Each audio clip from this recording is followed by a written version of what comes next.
Hello, and welcome to Newspeak. I'm Peter Whittle, and a very, very happy New Year to you, although it started off in an extremely intense way, which we are going to be looking at in a great amount of detail in the programme. I'm joined by Amy Gallagher of Stand Up to Woke, and our fellow Harrison Pitt, obviously that you know from Deprogrammed. Good to see you both. Did you have a nice Christmas? Nice enough, yes. Nice enough. Relaxing. Yeah, not too bad, yeah. Yes, for me, I felt one of the very first times I felt, and I tweeted about this, that it felt very disengaged. For the first time, you know, that somehow I didn't feel a united country all doing the same thing. Do you know what I mean? I know what you mean, yes. And but nevertheless, in my little corner of the world, it seemed it seemed very settled, and that's what I was after. Great. Well, look, before we talk about the extraordinary events of past couple of weeks, incredibly serious, and I know they mean a lot to you. Before we talk about that, there are a lot of local events coming up, which is fantastic news. I'm talking about the rest of January and then through to February. So I'm going to go through them at speed. Do make a note if you hear your location come up, because basically there are a lot of them. But these are all events from New Culture Forum locals. I've got them all here, and here we go. Starting, of course, tomorrow, 12th of January, in Norwich with Nick Taylor, who is the Norwich Reform UK chair. So that is tomorrow.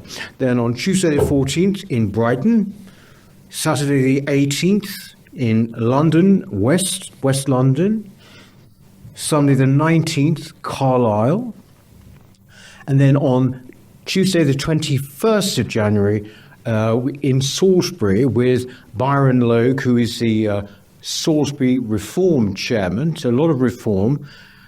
Tuesday the 23rd in Canterbury, then on Tuesday the 23rd too, at the same time at 7 o'clock, in Southend-on-Sea, we have a speaker, Lois Perry, from the Climate Common Sense group. Then again, on that same night, on the 23rd of January in Beaconsfield, we have an event which this guy is speaking, Harrison. This is true. So I hope you're all prepared for that one. Then on Sunday, the 26th of Jan in Birmingham, Tuesday the 28th in Bath, Tuesday the 28th in Dorset, Tuesday the 28th in Liverpool, Wednesday the 29th in Southampton, Tuesday the 4th of February in Sheffield, Tuesday the 18th of February in Brighton, and again, getting around this guy, it's your hometown, right? Yeah, this is your hometown, yes. Great, okay, good, well done. Going to see Harris to speak there. And then on Wednesday the 19th of February, we have in Beaconsfield, David Starkey speaking. So, I mean, I hope you heard those kind of correctly. Best thing to do is go to our website and you'll see them all listed, but that is where we are. So, no excuse for not turning up. Great events. The past week, 2 weeks, has seen a kind of amalgamation of all sorts of issues that we discuss all the time here on Newspeak. Let's start, go backwards if you like. Harrison, on Wednesday, was it? That's right. We had this vote in the House of Commons. Can you explain what that actually was? Because it was quite important. Yes. Well, obviously there have been rumbling. Elon Musk has done an excellent job of shining a global and an international spotlight on the grooming gangs scandal dating back many decades. This is, of course, the phenomenon that most of our viewers will be aware of. Predominantly white working class girls being systematically and industrially abused, raped, tortured by predominantly Pakistani men.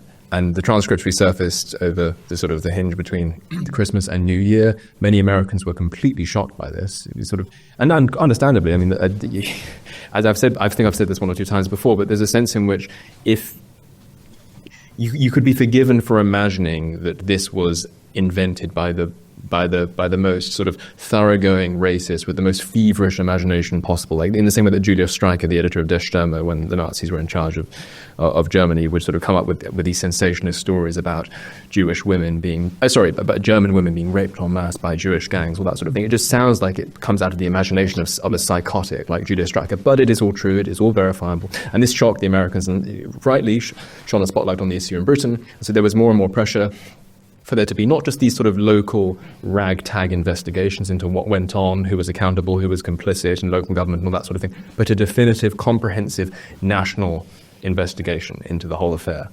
And the Tories, to their credit, tried to force this issue by proposing an amendment to a child protection bill that was going through the House of Commons that the Labour Party was already sponsoring. And it was an attempt to use parliamentary procedure to try and force Labour's hand on the issue and to see where they really stand. On Wednesday evening, they told us exactly where they stood. They weren't.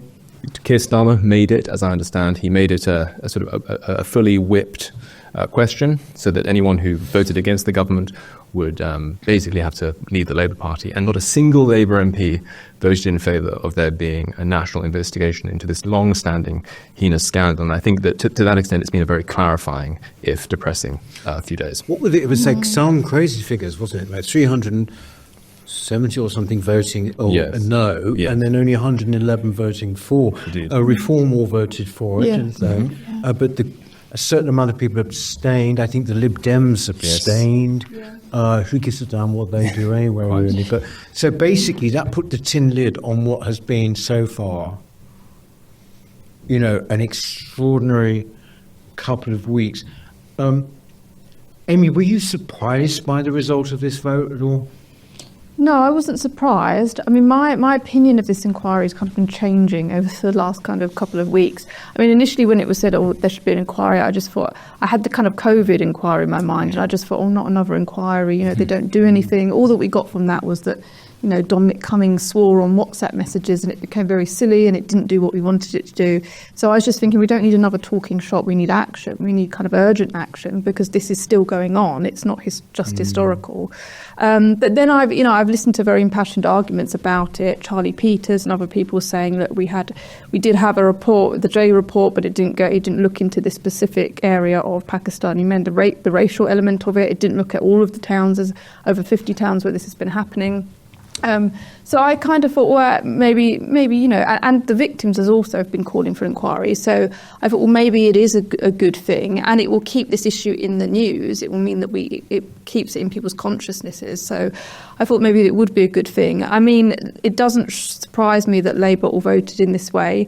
It's now obvious that they cannot go against the Muslim vote. That to me is what this shows, that they are now totally in control. That's their constituency. Even with the stuff with Jess Phillips that's arisen, we know that there's multiple seats. I think not just Jess Phillips, maybe even Wes Streeting, other MPs who are, it's less than 1,000 votes between them and an independent sectarian Muslim MP who could knock them out of their seat. So they are just beholden now to that vote. They can't go against it. There's no way they could have allowed this to go through. I think the whole charade of the whole thing has been good because he has kind of put that in. He has shown them for what they are. So I think it's useful in that way. But I mean, Kemi Badenoch's coming out against them. I mean, I can't remember a time when she's ever mentioned grooming gangs, I must say. She hasn't. So the whole thing, so the whole thing does feel very political. I know it's an obvious thing to say, but it just feels like political point scoring, that now suddenly everybody's coming out either strongly in favour or strongly against this inquiry, when a month ago there was no mention of an inquiry. So it all seems quite, to me it feels, I don't know, quite disrespectful to the victims and to what's happened, although I know there are victims that desperately want an inquiry, so fair to them. But I just feel disappointment in the whole political establishment, to be honest. It's not just Labour. It seems to me I'm kind of not quite decided about the inquiry thing, for the reasons you sort of mentioned. They take a long time, they kick things into the long grass, and there is this sort of feeling that if something isn't done about this, something or other will explode quite rightly. I mean, do you think there should be an inquiry? I do, yes. And I think Amy's right that there are a lot of people, potentially cynical actors, coming out of the woodwork, realizing that Elon Musk is shining a spotlight on this. Kenny Badenoch comes to mind.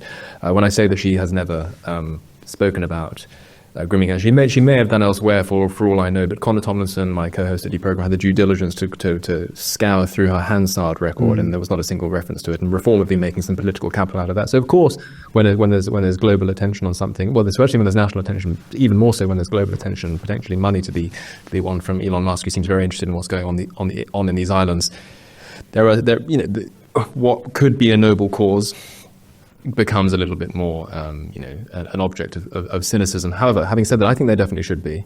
I think that one of the problem with the inquiries that have occurred so far, well, there are numerous problems. One of them is the one that Amy's just alluded to. There was one in the J report, which I think was called the Independent Investigation into Child Sexual Abuse. It was very broad in its focus. It dealt with all sorts of forms of abuse, not particularly with grooming gangs, and certainly not with the overrepresentation of Pakistani men in those grooming gangs. There was no sort of investigation into the ethnic and racial and religious element, and they only really mentioned, as Amy said as well, Rotherham and Rochdale, and Charlie Peters at GB News estimates that there can be but he is certain, he says, that there are over 50 towns in which this has taken place. And the other problem is that when the investigations, when the inquiries are very localized, what you have is effectively councils marking their own homework. And councils, as you can see in their sort of public persona, they're very keen to say things like, Bradford, the best place to visit in England, the culture hotspot. They don't really want negative press attention. They don't want to be classed as another Rotherham, another Rochdale, another Telford. These are towns that already loom large in people's minds as places where these heinous activities went on. And if you had to have a national definitive one, it would mean that it wasn't the case of councils who were potentially implicated in covering things up, particularly if it's a heavily Muslim Pakistani area. Yes, there's a legal principle, get pompous for a moment, nemo judex in causa sua, and no man can be a judge in his own case. And given that the whole problem stems from the way in which the whole towns and cities now, because they have been so relentlessly colonized by people from other parts of the world, they act as petri dishes for practices which are completely abhorrent and completely anathema to our values. You can't then trust those very same places that have been breeding grounds for this kind of activity and breeding grounds for the kinds of cover-up we've seen in the aftermath of this activity to judge how well they did. It needs to be definitive, it needs to be comprehensive, it needs to be led by a judge, someone who has subpoena power, and also someone, this is another problem with the J report, that leans primarily not on the testimony of officials who may be implicated in cover-ups, on the testimony of survivors, which has been largely neglected. The last very quick point I'll make is that if this were to be, so Amy's right, it could become a talking shop, it could become a sort of similar to the COVID inquiry. Let's look at Dominic Cummings' WhatsApp messages. It could become very tedious and party political like that. But one thing that this could do is it could set in motion a whole reset in the way that we think about what Britain is. I think of the Nuremberg trials in particular. If we were to have a kind of mass trial event in Britain, which was retrying, probably on different offences so as to avoid double jeopardy laws, but retrying offenders on different laws, on different charges, and also trying the people who covered it up. It could reorient the political order in Britain in the same way that Nuremberg completely reoriented the way in which we understood the international order in the aftermath of 1945. We could sort of set in a kind of Nuremberg moment in Britain, which would be very good for our future, I think. Yes, I suppose, one thing that makes me sceptical is the fact of the conclusions that this possible inquiry will come to. I mean, I think the COVID inquiry, I think I can tell you what the conclusion is that it's going to be Britain systemically racist. Because too many black people died. Yes, it's almost, you can see it, can't you? But I want to see these people prosecuted. I mean, that's the point, isn't it, really? Yeah. I think for a long time it feels as though there's no action being done, and as I said, this is still happening. And it feels like a whole political class. It's almost like they don't even know what action is anymore. They feel that it's becoming so much about what they say, even on on Twitter, or what they say in Parliament. And there's not much discussion about what you could actually do to stop this from happening. And I think they're all scared because many of us, think that this is what's happened is extreme, and the response to it should be very strong. But they're very weak to say anything that they're still very much functioning within that political kind of there's certain things that they can't say, and we all know that behind closed doors we're all saying this needs to happen, but there's so many people that can't come out and say it. So that's been quite disheartening. You mentioned there Camille Badenoch. What do you think? Who do you think has distinguished themselves during this past 2 weeks in terms of? I mean, I've been very impressed by Robert Jenrick. I have to say. I mean, a couple of the articles he's written and then defended. I think actually, I'm afraid completely sort of blindsided. For example, Nigel Farage. I mean, but I don't know who's impressed you or not. Yes, no. Robert Jenrick has been very ferocious and uncompromising. Alien cultures, talking about how there are going to have to be deportations of many of these individuals, talking about anyone complicit in their families also should be deported, not just perpetrators, but people who knew about it because this is one of the problems that Charlie Peters has drawn attention to as well, because in sort of very ghettoized parts of Britain where these sorts of activities take place, if there's a white paedophile in an area which is predominantly white British, once they go to prison, prosecuted for child sex abuse, there's no sort of they don't slot seamlessly back into their community once they've served their time. Whereas because there is a clannishness, there is a tribalism to these communities, they welcome dad, they welcome granddad, they welcome the uncle seamlessly back into that community. So we want to make, and so that begs the question: how many people in the community knew about it and didn't fess up, didn't sort of report it to the police? Those sorts of people should be deported as well, particularly if they're eligible for citizenship elsewhere. So Robert Jenrick's been saying all that sort of thing, very tough rhetoric, talking about prosecuting officials who turned a blind eye as well, who acted with sort of criminal negligence. This is all very, very good. And I suppose Rupert Lowe as well. I mean, he gave a pretty blistering speech on Wednesday in the House of Commons explaining all of the various measures that any government that is interested in the British people and in serving their interests would do, and as I say, similarly uncompromising. So those two have been very impressive, and there's a sense in which I've noticed in the last few days, at least, we're filming this on Thursday, Farage catching up with that, which is a good thing. If Farage is responsive to incentives, then when he speaks well on these things, and when he's a little less keen to appease mainstream media narratives, particularly around people like Tommy Robinson, that should be rewarded as well. What about the way in which the left, or should I say even the Prime Minister, has basically just to try to kind of deflect this onto this mythical far right?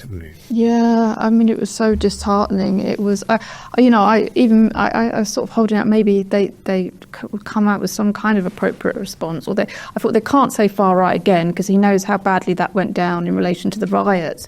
And even I was shocked. I thought, gosh, I can't believe they're saying that again. It's just, and I think the way that he spoke about it, didn't seem to be any acknowledgement or empathy for the scale of this thing and for the victims. There was a focus on all, the bandwagon of the far right, and that Conservatives aren't behaving in a sort of professional way, or that they need to sort of be more careful in what they say. But there was nothing about no sense of speaking to the public about this, that you're addressing the public about how we might feel, how we might feel scared in our own country, how distressed people are about this. People read just the court transcripts that have been going round on Twitter are very distressing just to read, let alone to for people that have experienced it. It's unbelievable. It's kind of things that you've never read before. There's things that I didn't know, the extent of it, the level of torture. And actually, Harry, before you go on, that's a good point. I think people should read these. Yes, yeah. Well, how can they read them? Yeah, I mean, where do they go to? Yeah, there is somewhere you can go to. I've gone through to it. It's the ones that really horrified people were from the Oxford cases. For the Oxford cases, it was Max Tempers, who I think is an anonymous account. I don't think that's his actual name. He's one of these mischievous anons who operates on X. He was the one who who sort of reposted these transcripts, and Elon Musk got wind of them. Probably the best thing to do is to go on Elon Musk's Twitter. They are quite incredible, aren't they, these testimonies? Yeah, I mean, we've been calling it grooming gangs for a long time. I mean, we've talked about it a lot on the show. Obviously, most of us understood that it was rape and paedophilia, but I mean, some of the excerpts show that this went way beyond that. It was kind of a level of sexual violence that you could only really describe as torture. Quite extreme things that are quite harrowing just to read. And this was happening multiple times to multiple people, and it was intentional. And there's also things coming out in the transcripts that it was very influenced by race and religion. People openly saying, Muslim Pakistani men openly saying, we are the supreme race. We are targeting white girls. Police calling white girls white slappers. That's the least of it. Well, yeah, and the perpetrators saying that they view white girls as nothing but rubbish on the street, things like that. So it's been extremely, there's lots of stuff that I wasn't aware of. So I'm very grateful to Elon Musk and the people, and Twitter showing this, showing people exactly what happened. And it's been, very shocking for everyone. But the left liberal media, they're still accusing Elon Musk of disinformation. And, some of his tweets, he's literally just pasting in court transcripts. So in what sense could that be disinformation? We're going to talk about Elon Musk, but I just want to, before that, to sort of talk a little bit about, or ask you, you actually mentioned it, both of you, but what has the Muslim response been to this in any shape or form? Yeah, that was the point that Rupert Lowe made in Parliament. He was saying, and others have made this point, that given the extent, if you look at the statistics, given the extent of the amount of perpetrators, everybody in that community must have known, and it was very familial. So all families were involved. So there's the perpetrators, and there's the people that knew about it and didn't say anything. And he was making the point that even they should be deported as well. But I haven't seen many people from the so-called Muslim community come out and say, how shocking this is. There's just been sort of quiet on that front, as I see it. And if you reverse the races in this, it's just unthinkable.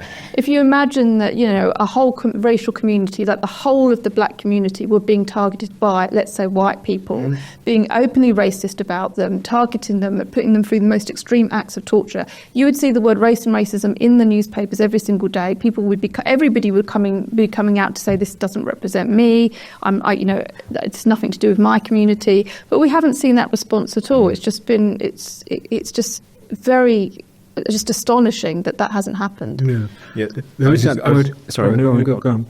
going to say that I think to give you a really good idea of how particularly the Pakistani Muslim community in this country feels about this. It's more a question of hush, hush, we don't want our dirty laundry aired in public. And there was that very, very revealing moment when Naz Shah, who is this sort of, tribal, very tribalistic, she campaigns in Urdu in her constituency, doesn't campaign in English at all. She has a history of making anti-Semitic comments and anti-white comments.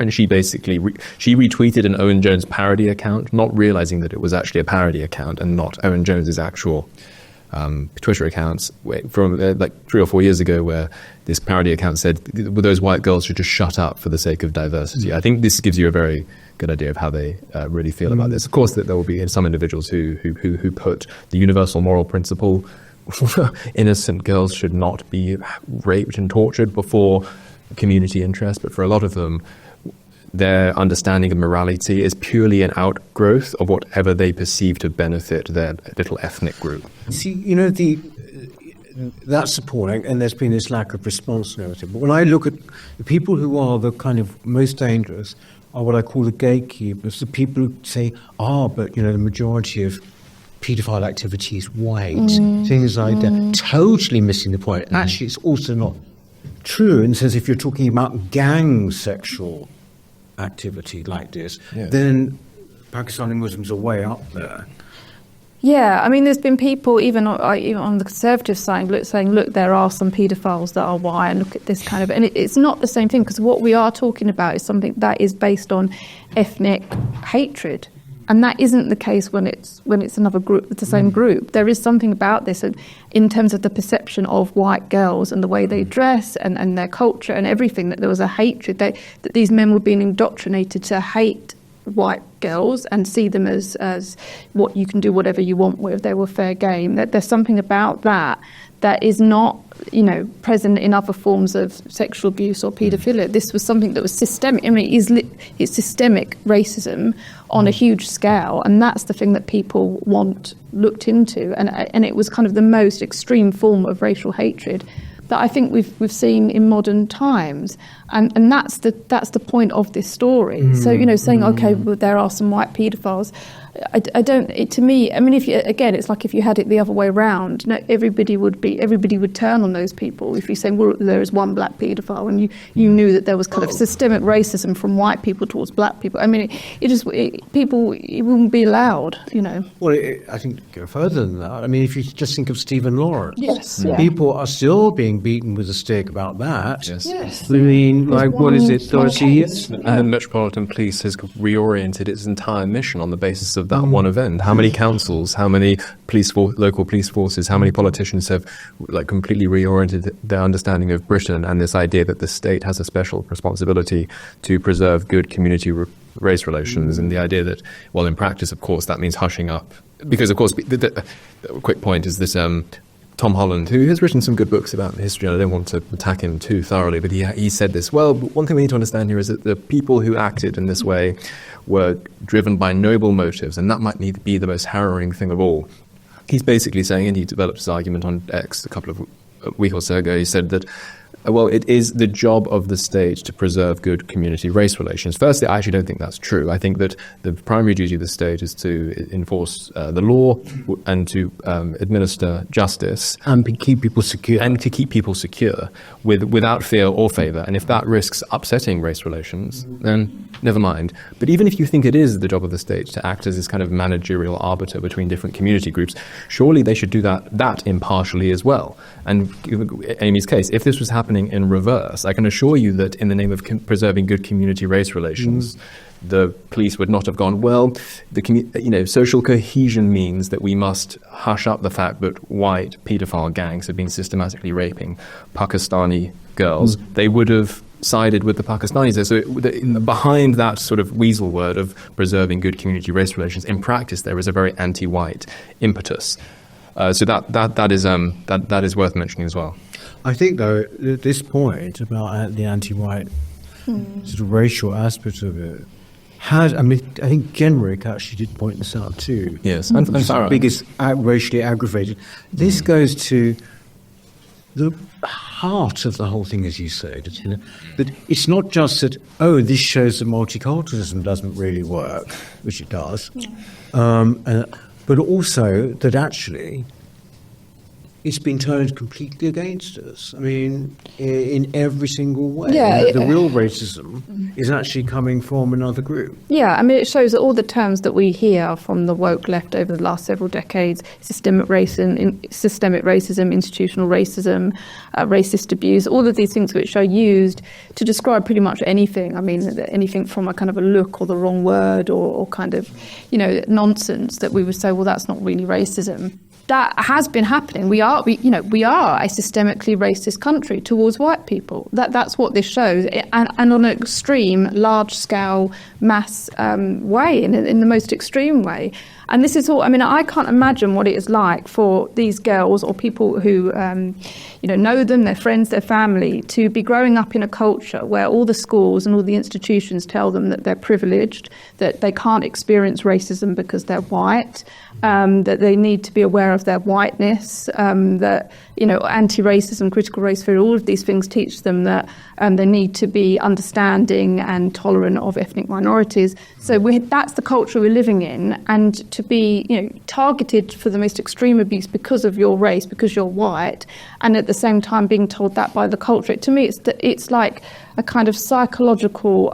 I don't even know how to describe it. I can't even imagine what it would be like to experience that. But it's kind of like a whole layer of psychological kind of torture on top of what they've gone through, that you're not allowed to speak out. And I do wonder how many girls, just young women affected by grooming gangs, or just generally in the culture, are allowing things to happen to themselves and not speaking up, because of this broader idea that you are white, and that somehow means you've got to be understanding or empathetic to someone who has brown skin, even if they're doing something that they shouldn't be doing to you. I wonder how much that is in people's consciousness. It's difficult to know, but it's terrifying, really.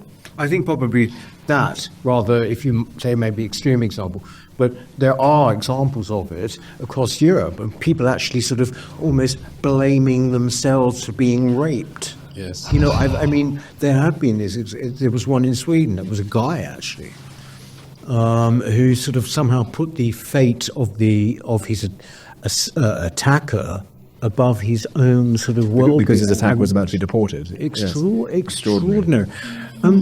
I just alluded to that. We've been talking around.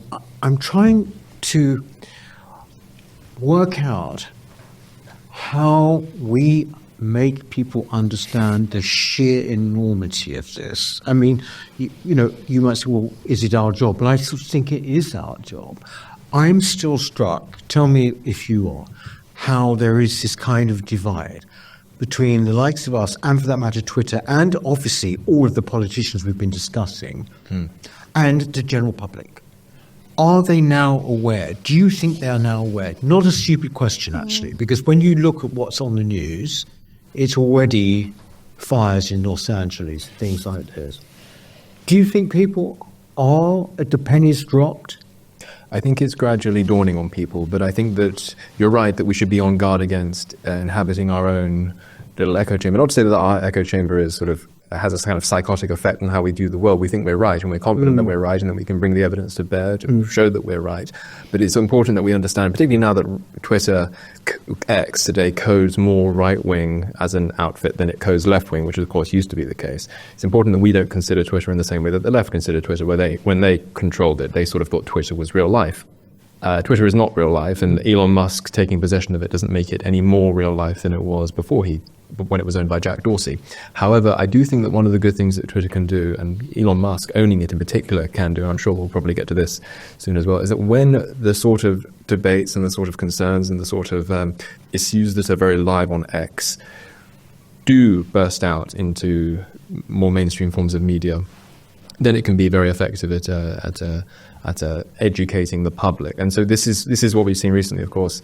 Like, there's a sense in which Musk is very good at using Twitter to launder conversations on Twitter into the mainstream. And because Sky News and the BBC and Keir Starmer feel, given his profile, like they have to respond. And so when we use the platforms that we have at our disposal intelligently, almost to sort of like goad more mainstream sources into covering it properly, even if they make a pig's ear of it, as Amy's just been explaining, that Starmer has done. I think that does gradually help it filter into the public consciousness, and I've noticed people talking about it a little bit more.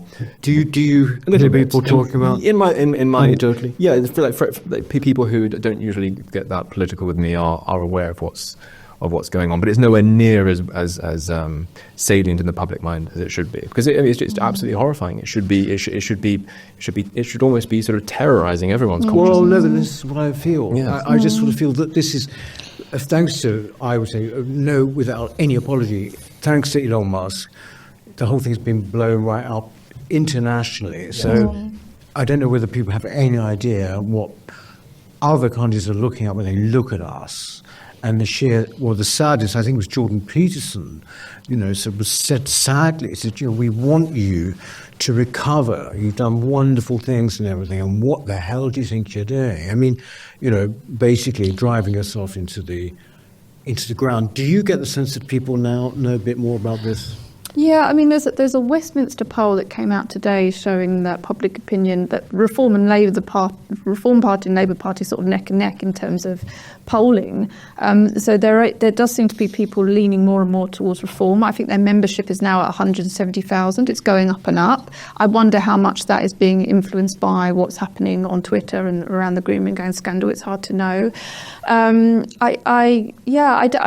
It's hard to gauge. I mean, one thing I was thinking, everybody was celebrating the fact that this is coming to light, and I think what Elon Musk has done is good, but I'm also very aware of how quick the news cycle is. I mean, it wasn't even before Christmas we had terrorist attacks one after the other. Yeah. That's gone out the news cycle. So when this sort of blew up, I was thinking good, but what will it mean in a month's time, 6 months' time, a year's time? I don't know.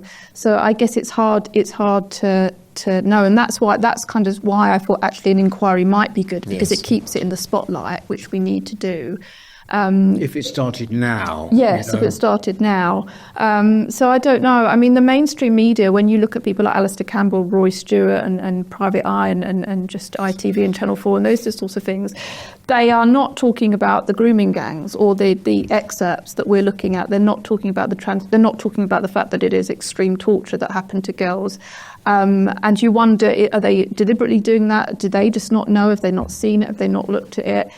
To me, it feels very, very much in bad faith. I don't know. I mean, you can criticise Elon for certain, the way maybe certain things that he's written, but they don't seem to have a balanced view. That's what I'm seeing. They're not saying, well, Elon maybe could have put this a bit more in a different way, but I wasn't aware of this court excerpt, and what I read was awful. They don't seem to be presenting a balanced view, and that is worrying me, because it does feel like we're now kind of going into more polarised views of this. It seems like there's two totally different realities. I think, that when we started by talking about this vote, it struck me that, if anyone needed any more convincing, that this was the moment where finally it was conclusive that Labour don't even pretend to speak for working class people anymore. They don't even pretend. The level of snobbery too. One thing is that what became very entwined in all of this was this whole business with spat between Elon Musk, Nigel Farage over the point of Tommy Robinson. And now obviously the media quite like all of that, don't they? Who's come out of that smelling of roses, or who's come out of that, badly, do you think? I think Farage is definitely the worse off. Are you out of those three? Yeah, well, I mean, do you think? I mean, has it heeded reforms? Do you mean more in the public mind? I mean more. Okay, well, in the public mind, it could be ambiguous. In my view, Farage has conducted himself the worst out of those three in this period. But having said that, I have noticed this a lot, and we need to be on guard against this. And I'm very fond of Elon Musk, and I'm able to see past his occasionally, teasing, bombastic nature. He should understand that British sensibilities are very different from American sensibilities, and a lot of people who are fundamentally on our side on this issue, as on many others, people who watch GB News or people who watch Talk TV, people who read the Telegraph, living in the sort of rural Lincolnshire or rural West Sussex or wherever it might be. I've actually been doing some little straw polls in my personal life and asking questions of people who I know are on side, but I think a good sort of gauge of public opinion and British sensibility, good gauge of British sensibilities, not public opinion. And they sort of, oh gosh, yeah, Musk, he's terribly vulgar, isn't he? He's sort of interjecting, and I don't like the way he's interfering in our politics. He seems to be making it all about himself. So this is a feeling that a lot of people have. So Musk should be careful about that. He may be a hero to some, but he's not a hero to everyone. But I think so. There is a sense in which Farage may benefit from having distanced himself from him in some people's minds. But I think membership of Reform sort of actually kind of went up after. Yes. So he's basically he's making it a point of principle, isn't he? Yeah. I still think he's done what he's done is very noble, and I'm very glad that he's brought this into the light using his platform. But I mean, when he came out and he said something like he didn't think Nigel Farage should be the leader of Reform. So I didn't think that was particularly helpful, because it was just splitting the right. The right's already divided, and I think him wading in and then other people saying, well, this person should be the leader, that person should be the leader. I didn't think it was helpful. I think Nigel Farage has... I've seen he's since gone on GB News and essentially kind of said something, kind of a middle ground statement, where he sort of said he does agree with some things that Tommy Robinson says. Well, he said that. He said that. He says he's changed his tact a little bit. He said, well, he thinks that he is in contempt of court and therefore should be in prison. He does understand that some of the points he's made are very valid, which I think is good. I don't know why it's taken him so long to do that, because nothing's happened. Nobody's been outraged after he said that, and it seemed like a perfectly reasonable statement, so I don't know why it's taken this long. But I was worried at one point when all of this was blowing up that it was everybody on the right became very divided around what we should do next and who should be the leader and which political party, and I just thought, no, this should be a moment when we all come together. So there's that. But I'm still hopeful about Nigel Farage. I don't know that maybe Elon doesn't understand that Nigel Farage is the only person that most people in the country know with regard to the Reform Party. He was on I'm a Celebrity, Get Me Out of Here last year. He's been on Main Street on a kind of entertainment show. People know him. People feel like, oh, good old Farage.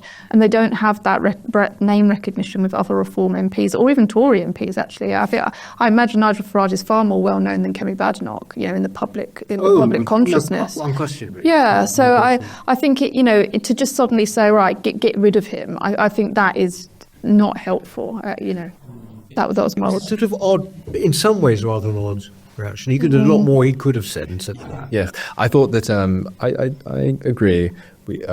Like Farage in many people's mind just codes as the guy. And if you're going against our guy, then that makes people upset and a little bit concerned because they're not as sort of plugged into various ways in which, despite his many, many strengths, he can make mistakes at times. But the fact that he's been moderating his attacks on Robinson in the aftermath of this whole affair shows that Elon Musk's pressure has had a jolting effect on Farage, sort of woken him up a little from his complacent slumber. And I do want to give him credit on one point in particular. I think that one of the weaknesses that many populists around Europe often fall for is that rather than trying to reshape public opinion by going on a campaign of sort of public education and trying to really, really, as I say, reshape public opinion, they're often content just to meet public opinion where it is already and then champion it over elite opinion. And that's quite pedestrian. That's quite a subordinate role to be taking. It means that you have a kind of reactive posture to whatever else is going on. You're not sort of being creative yourself. You're a purely negative force. In the aftermath of this whole the resurfacing of this scandal and Musk's interference in it and Musk's sort of almost ticking off of Farage, I've noticed him being a little bit more on the front foot, going on the front foot rather than just being, responding fervently to stimuli, which is what populists often do. And I think a good example of this has been the fact that he has talked about setting up a kind of parallel national inquiry, instead of having the one officially sanctioned from Westminster. And of course, there would be all sorts of drawbacks with that. You wouldn't have subpoena power. But if Farage can sort of mend fences with Musk and say, at the inauguration, misunderstanding, all friends again, and then can ask Musk for some money to fund a public inquiry that is sponsored by Reform. Reform could get an independent retired judge, get lots of former senior police officers speaking, get survivors speaking. Reform could almost create a kind of parallel institution of legitimacy, which would continue to have public attention and would keep this very, very grave matter in the public mind. And so that's the sign of Reform being creative to this, and they do deserve some credit for that, I think. I hope that, that basically this shows people how every part of our state is degraded, right? Whether it's official institutions or whether it's the media, right the way through, that it's entirely degraded. And also just politically as well, motivated. Simple as that. The whole thing has been. Just one thing I was to say, looking at all these transcripts and things, and the anecdotal, evidence around it. Apparently, this girl, one of these victims, was basically called. It was the judge actually trying the case was one of the ones who'd actually been involved in the abuse. Can you believe that? Isn't that? I mean, it's just unbelievable. It's unbelievable. I mean, one of the things that come out of this was that these girls were let down at every possible level. So there's one thing that came out about a girl whose social worker went to the wedding of her marrying her abuser when she was under the age of consent. It was so extreme. When they went to their GP, the GPs just gave them contraception. They didn't ask any questions. They were let down by teachers. They were let down by the police called them slappers, said that they were just, like prostitutes. Social workers, everybody at every level let them down. And it goes all the way up to, the judiciary and obviously government. So it does feel, you do feel kind of, where do you turn at this point when everything is corrupt? It feels, it's very disheartening because you just think, well, how do we move on? How do we process this? And how can we possibly do anything about it when it's just completely systemic, in every sense? Bear in mind as well, very important point to highlight is that this is an ongoing problem. This isn't. This is not all in the rearview mirror. Much of this will still be going on today. And it raises the question. There are literally white British people in cells at the moment because they have engaged in ill-advised, unpleasant rage rhetoric on Facebook. And at the same time, you have men who've been predominantly Pakistani men who've been systematically and in an organized fashion abusing, raping, torturing white working class girls for decades. And they are sort of potentially going through the same aisle in their local supermarket as their victims. It really is that damning indictment on the British state at every level, as you're both saying. Well, far from being in the rearview mirror, I seriously hope that this is the beginning of something. This is the beginning of something. A great, huge realization, I think, is important. That's it, actually. We're going to carry on talking just for our members for a short time. But in the meantime, have a good week, won't you? We shall see you next time. Thank you. Hello. If you're enjoying the New Culture Forum channel and you believe in our mission, may I invite you to join our membership scheme at the link below or on our website, newcultureforum.org.uk. Our work is more important now than ever, and we have great plans ahead for the future, but we can't do it without your support. From as little as £3 per month, you can help ensure that we continue on our mission. As a member, you'll receive a range of benefits, including access to exclusive content, invitations to our private events, including here at our studios, free copies of our books, and much, much more, including, of course, our famous NCF mug.